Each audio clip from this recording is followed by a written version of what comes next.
Page एक artefact को open करने के बाद अपर रेल्म में जाने के बजाय सीधे मॉर्टर रेल्म में पहुंच गए। इस रेल्म के लोग और यहाँ के ट्रेडिशंस के बारे में उन्हें कोई आइडिया नहीं थी। उन्हें तो बस अपना एक मिशन पूरा करना था। अगर वो इस ट्रायल को पास कर गए तो हेवन में असेंड हो जाएंगे। लेकिन इसी दरमियान उनके एक मॉर्टल दोस्त शाउनिंग मारी गई। कुछ लोगों ने डिमोनिक कोर्स हासिल करने के लिए उसे खत्म किया था। तो मास्टर एचिन ने उन सभी लोगों को खात्मा करना शुरू किया जो कि डायरेक्टली या फिर इनडायरेक्टली शाउनिंग की मौत से कनेक्टेड थे।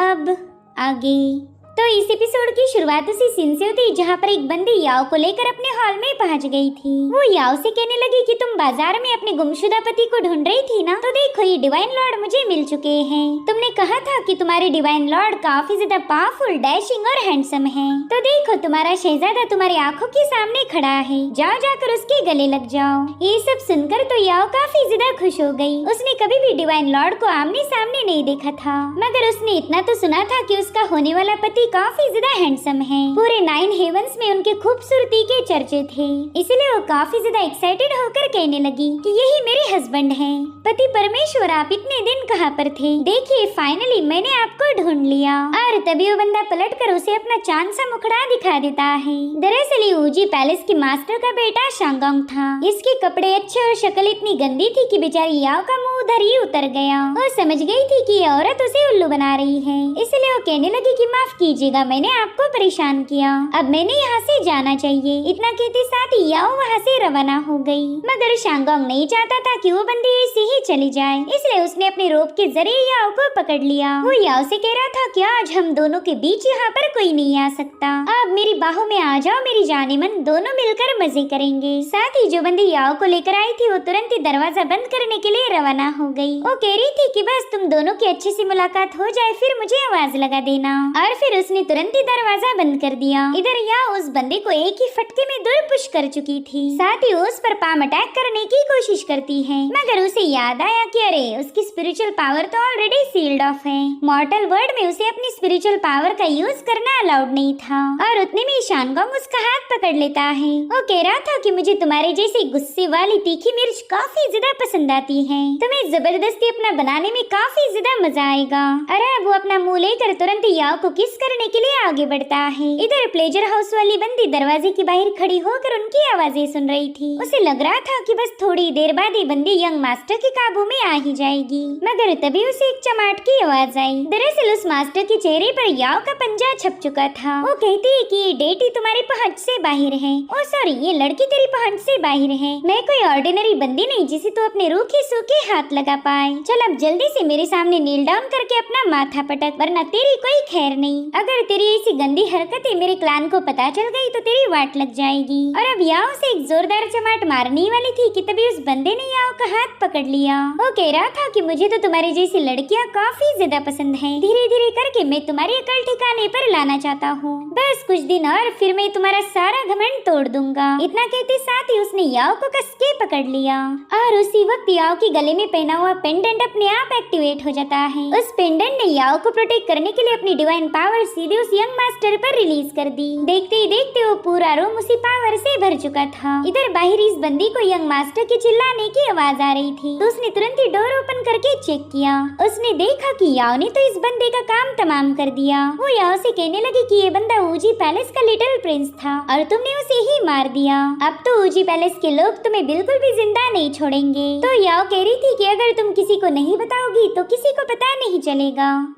यहाँ पर याओ का खूनी चेहरा देखकर वो बंदी काफी ज्यादा पैनिक हो गई। और अब हमें ऊजी पैलेस का मेन हॉल दिखाया गया, जहाँ पर वो प्लेजर हाउस वाली बंदी ऊजी पैलेस के मास्टर को दुख भरी दास्तान सुना रही थी कि कैसे उसका बेटा मारा गया। वो बताने लगी कि आपका बेटा एक लड़की को लेकर मेरे हॉल में आया था, लेकिन बाद में जब मैंने चुपके से देखा तो वो लड़की ना होकर लड़का था। उन दोनों में अच्छा खासा रोमांस चल रहा था, लेकिन अचानक से ही पता नहीं क्या हो गया और उस बंदे ने आपके बेटे को गुस्से में आकर मार दी। मैंने उस कातिल को रोकने की कोशिश की, लेकिन फिर भी वो भाग निकला। यहाँ पर वो प्लेजर हाउस वाली बंदी सोच रही थी कि ना ही मैं इस मास्टर को ऑफेंड कर सकती हूँ और ना ही उस भयानक लड़की को। मुझे तो बस इस पैलेस मास्टर को थोड़ी देर के लिए उल्लू बनाना है और फिर मैं यहाँ से भाग जाऊंगी। इधर कोर्ट के लोग धीरे से कहने लगे कि हमारे प्रिंस को मर्दों में भी दिलचस्पी थी, ये बात तो हमें आज पता चली। ये तो अच्छा हुआ कि उस बंदे ने कभी हमारी इज्जत पर डाका नहीं डाला। अब अगर ये लड़कों से पंगे लेगा तो ऐसे ही मारा जाएगा। उन दोनों की बातें सुनकर पैलेस मास्टर काफी ज्यादा गुस्सा हो गया था,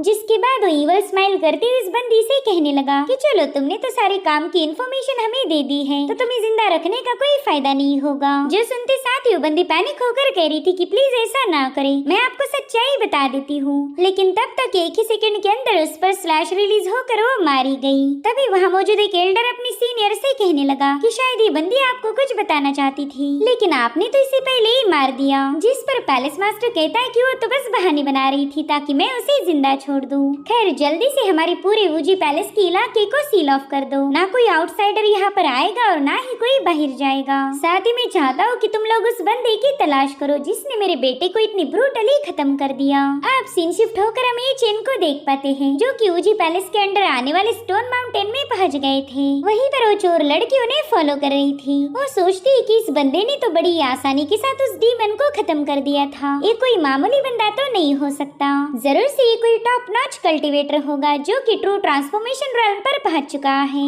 अगर ये मुझे अपने डिसाइपल बना ले तो फ्यूचर में मैं किसी भी बड़ी चोरी को आसानी से अंजाम दे सकती हूँ। फिर तो मैं इस दुनिया की सबसे महान चोर बन जाऊंगी। यानी कि ये बंदी पावरफुल कल्टीवेटर बनने के बाद भी चोरी करना नहीं छोड़ने वाली। और उतने में केजिन तुरंत ही जाकर लॉर्ड एजेंट के सामने नील डाउन करते हुए उनकी तरफ देखकर काफी अजीब सी स्माइल करने लगी। दरअसल ये उसकी चूना लगाने वाली स्माइल है। वो कह रही थी बॉस आप तो एक महान आत्मा हो, आपकी फाइट देखकर ही मेरी आंखें खुल गई। मुझे फील हुआ कि मेरी कल्टीवेशन कितनी लो लेवल पर है। आपकी तो हर एक मूव कमाल की थी, जिन्हें देखकर तो मानो मेरी जिंदगी ही धन्य हो गई। मैं तो आपको काफी ज्यादा पसंद करने लगी हूँ। तो बॉस अगर आपको एतराज ना हो तो क्या आप मुझे अपने डिसाइपल बना सकते हैं? और फिर उसने एजेंट को इम्प्रेस करने के लिए उनके सामने अपना सिर पटक दिया, मगर एजेंट तो उसे पूरी तरह से इग्नोर करते हुए आगे रवाना हुए। वो कह रहे थे कि मैं तो किसी को अपना डिसाइपल बनाना नहीं चाहता, मेरे पास इसके लिए वक्त ही नहीं है, इसलिए अब बेवजह मेरा पीछा करना बंद कर दो। तो बंदी तुरंत ही उसके सामने आ जाती है। वो कह रही थी मास्टर मैं मार्शल वर्ड के रूल्स को अच्छे से जानती हूँ, देखिए मेरे पास ये कितना अमेजिंग पगोड़ा है, पता है ये मैंने बहुत ही कड़ी मेहनत करके चुराया था। ओ सॉरी चुराया नहीं था बल्कि उधार लिया है। दरअसल ये एक फर्स्ट ग्रेड का आर्टिफैक्ट है, आपको ये काफी ज्यादा पसंद आएगा।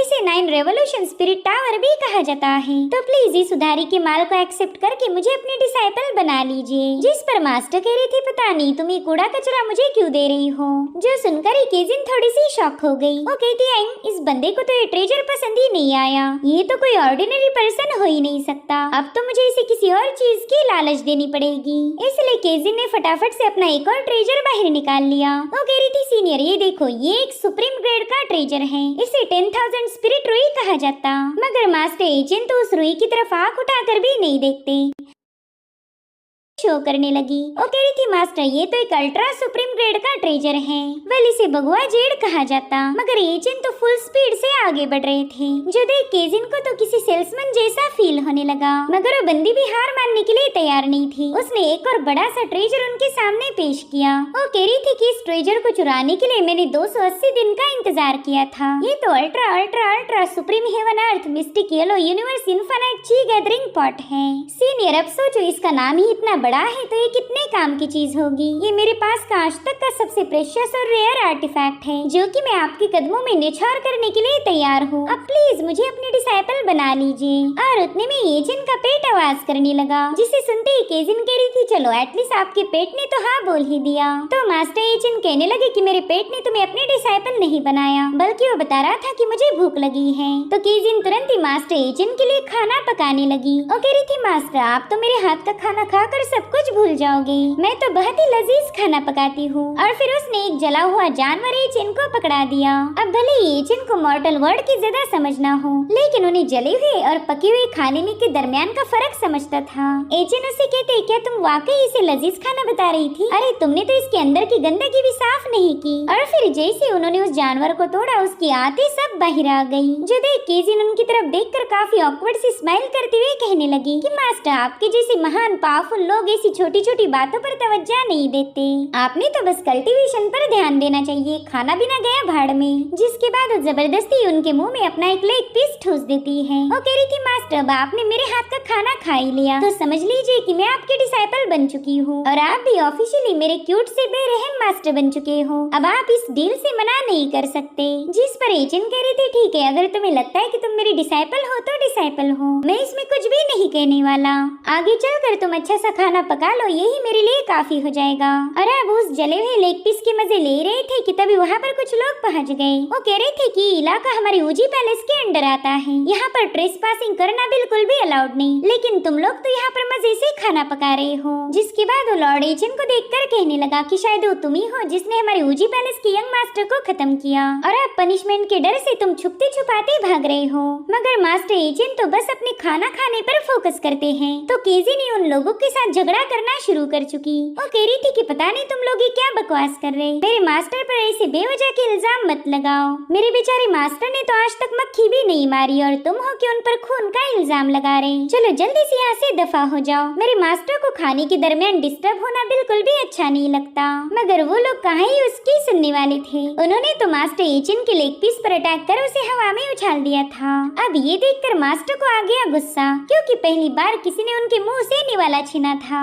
इसलिए वहाँ पर डिवाइन पावर का एक जोरदार एक्सप्लोजन हो गया। जो लोग उन्हें मारने आए थे उन सबको खत्म करके मास्टर एचन ने तुरंत ही अपना लेग पीस कैच कर लिया, जो देखकर ही उन कल्टीवेटर्स के मास्टर के तो होश ही उड़ गए। मास्टर एचन कहने लगे कि तुमने थोड़ी देर पहले बताया था कि तुम ऊजी पैलेस से बिलोंग करते हो, क्या इत्तेफाक है? दरअसल मुझे भी वही जाना था। जिसके बाद हमें ऊजी पैलेस का मेन हॉल दिखाया गया, जहाँ पर कुछ एल्डर ऊजी पैलेस के मास्टर से मिलने आए थे। वो कहते हैं कि हमें आपके बेटे की मौत का काफी ज्यादा अफसोस है, मगर भला किस्मत के फैसले को कौन ही बदल सकता। खैर हम आपके लिए कुछ फ्यूनरल की ऑफरिंग्स लाए हैं, प्लीज इन्हें एक्सेप्ट कीजिए। वैसे इस मुश्किल वक्त में हम आपको परेशान करना नहीं चाहते थे, मगर हमारी एक दिक्कत हो गई। दरअसल हमारी कल्टीवेशन एक ही जगह पर अटक गई है, ना ऊपर जा रही है ना नीचे आ रही, तो प्लीज हमें थोड़ी बहुत डिमोनिक कोर दे दीजिए, इससे हमारी कल्टीवेशन इम्प्रूव होगी और फिर हम पर्सनली आपके बेटे के कातिल को सजा देंगे। हमारे यंग मास्टर को इंसाफ दिलाना ही हमारा फर्ज होगा।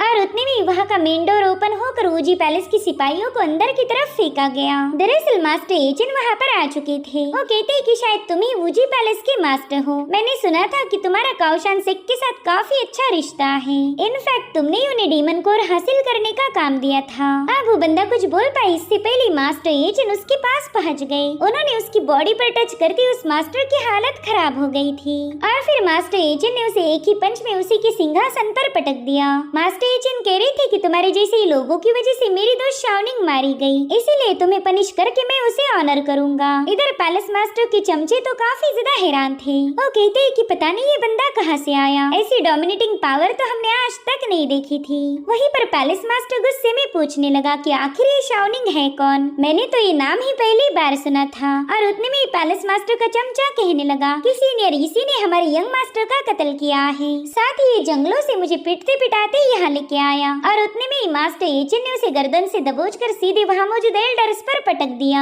इस जोरदार क्लैश में तो तीनों लोग मारे गए थे और जिंदा बचा एक, तो एचन उसे भी एक ही फटके में खल्लास कर देते हैं। तब तक केजिन भी वहाँ पर पहुँच गई। वो काफी ज्यादा थकी हुई थी। फिर उसने देखा कि हॉल में तो कई सारी लाशें पड़ी हैं। वो कहती, वाह मास्टर वाह, आपने तो एक बार फिर से मेरा दिल जीत लिया। आपने एक ही मुंह में इतने सारे मास्टर्स को निपटा दिया, भला ऐसा कारनामा कौन ही कर सकता है। अब केजिन सोच रही थी कि थोड़ी देर में ऊजी पैलेस के बाकी की सिपाही यहाँ पर पहुँच जाएंगे, तो क्यों ना उनके आने से पहले ही मैं अपनी पावर्स का थोड़ा सा शो ऑफ करूँ, इससे तो मेरे मास्टर और भी ज्यादा इम्प्रेस हो जाएंगे। जिसके बाद वो हॉल मास्टर से कहने लगी कि बुड्ढे तू तो मेरे हाथों से ही मारा जाएगा। जो सुनते साथ ही वो बंदा हंसने लगा। वो कह रहा था कि तुम लोगों में इतना दम ही नहीं कि मुझे मार पाओ। और अब उसने वहाँ मौजूद एक सीक्रेट चेम्बर को ओपन कर दिया, जिसमें डिमोनिक एनर्जी से पजेस हुए कल्टीवेटर भरे पड़े थे। उन्हें देखते साथ ही केजिन की तो हवा टाइट हो गई, इसलिए वो तुरंत ही अपने मास्टर के पीछे जाकर छुप जाती है। साथ ही साथ उसने अपनी जेड रुई और पगोड़ा भी निकाल लिया था।